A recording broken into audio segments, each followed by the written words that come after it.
Nous sommes nés perdus, parce que nous avons une nature pécheresse, héritée de nos premiers parents.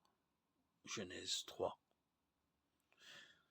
Et cette nature pécheresse nous pousse à nous rebeller contre notre berger. Romains 3, 23. Nous avons été créés pour être avec lui, marchant dans l'harmonie et l'obéissance. Mais à cause de notre péché, nous sommes perdus. Ésaïe 59, 2. Le fossé qui nous sépare de Dieu est impossible à combler. Et nous ne pouvons pas retrouver le chemin de sa présence. Les personnes spirituellement perdues sont liées par leur péché et condamnées à l'enfer. Luc 12, 5, Romains 6, 23. Mais lorsque ceux qui sont perdus placent leur confiance dans la mort et la résurrection de Jésus-Christ, un pont s'ouvre devant eux.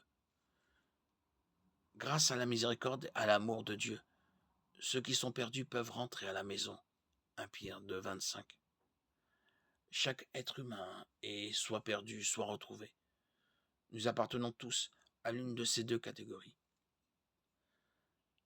La première étape pour être retrouvé est d'admettre que nous sommes perdus.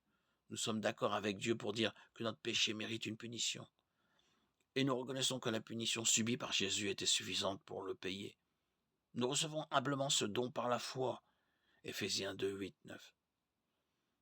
Dans un échange divin, Dieu transfère notre péché sur la croix et transfère la justice du Christ sur notre compte. Colossiens 2, 14. Nous entrons alors dans une nouvelle relation avec Dieu en tant que ses propres enfants bien-aimés. Nous ne sommes plus perdus. Nous avons été retrouvés, pardonnés, et nous avons pris un nouveau départ. 2 Corinthiens 5, 17. C'est pourquoi les chrétiens peuvent chanter avec joie. J'étais perdu quand il m'a retrouvé. J'étais aveugle. Maintenant je vois.